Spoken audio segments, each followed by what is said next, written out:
This poem is an exercise coming off of the introduction to the Cavalier poets, as the Cavaliers compared to the metaphysicals.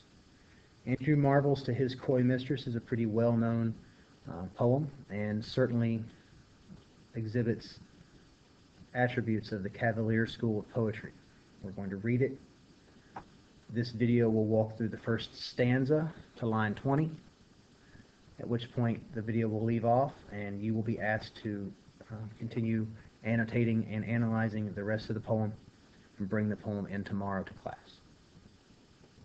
To His Coy Mistress by Andrew Marvell.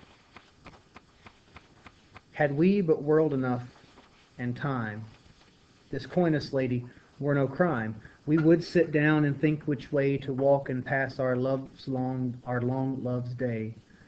Thou by the Indian Ganges side shouldst rubies find. I by the tide of Humber would complain.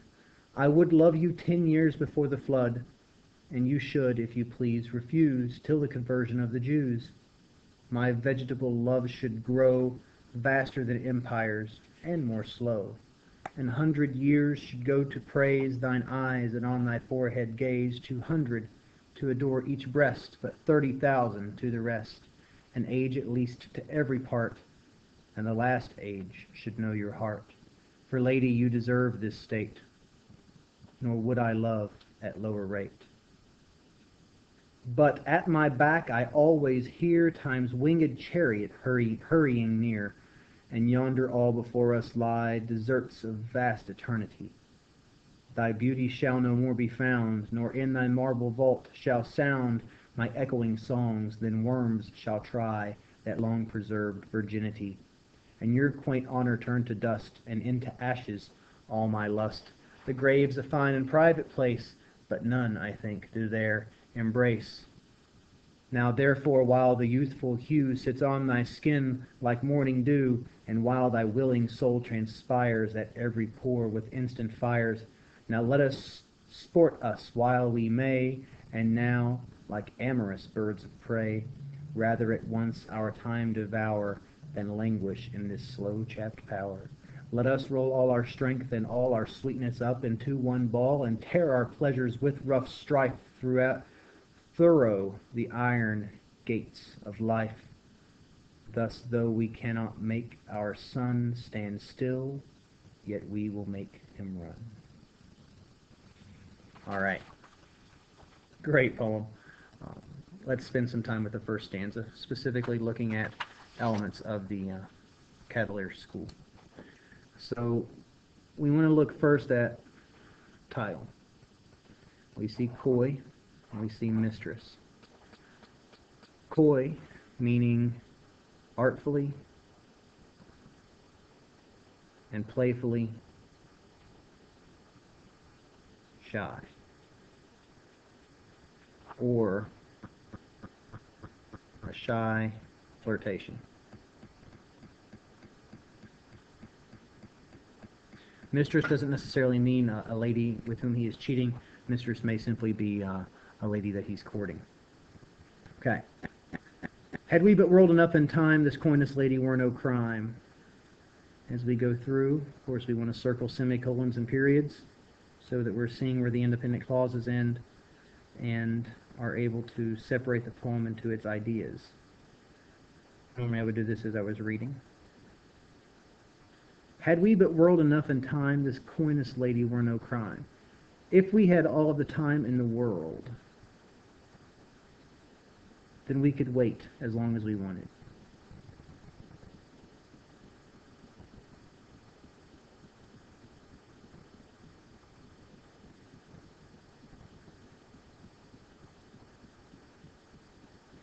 We would sit down and think which way to walk and pass our long love's day.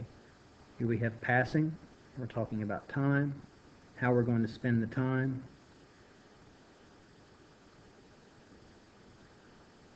Could waste as much time as we wanted. Now let's use the footnotes, and I've highlighted the footnotes here. So we have the Ganges being a river in India. The Humber is a river in England. So we think about distance. Distance between rivers, the distance between England and India, the fact that thou, she, you, in this case, are in India, the lady is in India, I by the tide of the Humber. So I get the idea here that distance wouldn't matter.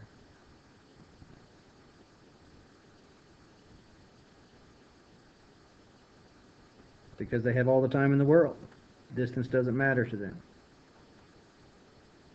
I would love you 10 years before the flood. We see the footnote here to Noah's flood. And you should, if you please, refuse till the conversion of the Jews. And you see the reference here, the conversion of the Jews that would happen at last judgment. So, all time, all of this time, rather, could pass, not affect us.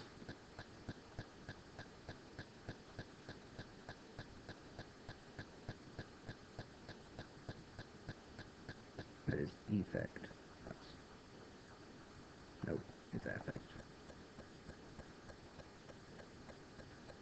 My vegetable love should grow vaster than empires and more slow. You see the note over here for vegetable love, the plant, the oak tree, slowly. So my love could take time.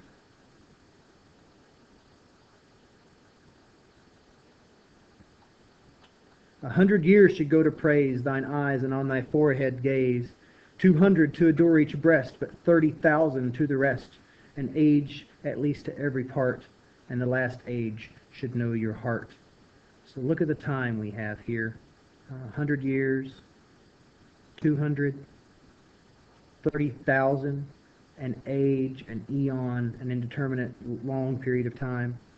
The last age to adore your heart. So here is the growing amount of time. The infinite time.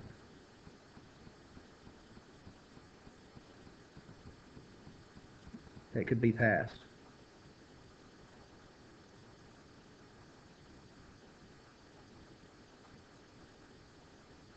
For lady, you deserve this state, nor would I love at lower rate. You deserve this adoration, and I could never love you less.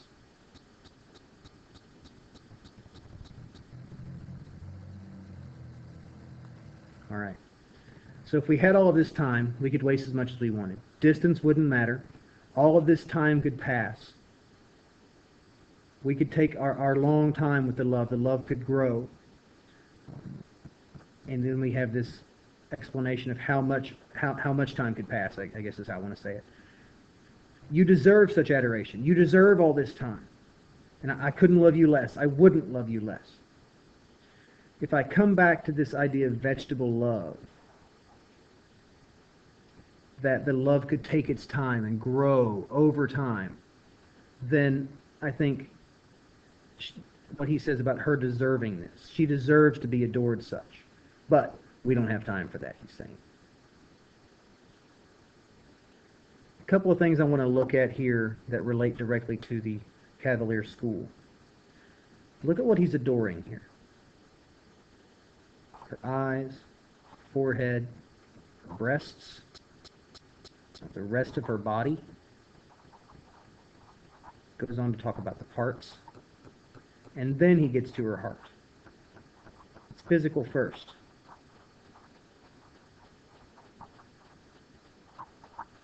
This is where we get the sexual and sensual that the Cavaliers were so interested in. I also look at the lack of any real metaphor. We have a lot of imagery here, and we do get a metaphor a little later on. But we have a lot, it's relying mostly on imagery, playful imagery. The idea of gazing on her forehead, the idea of gazing on the rest of her body, the hyperbolic amount of time.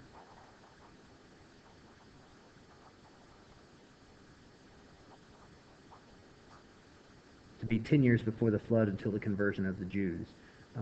It could be considered paradoxical with this conversion of the Jews to talk about last judgment as it refers to the end of time, talk about us having an inordinate amount of time. That is often brought up in discussions of this poem, and I honestly don't know what to do with it. So we've walked through, we've paraphrased it.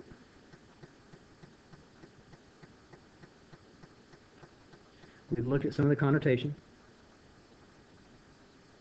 and that's helped out by the notes that the textbook gives us. We've certainly annotated it. We can't really look at a shift yet because we haven't finished the poem, but you see what's coming, and that's where I'm going to leave you. And then we're going to get to tone and theme, which we will deal with in class. So your task now is to finish the rest of the poem, this page and on to the second page of it. Simply annotating, marking things that you recognize as characteristic of the Cavalier school based upon your reading, and come in tomorrow ready to work with it, ready to talk through.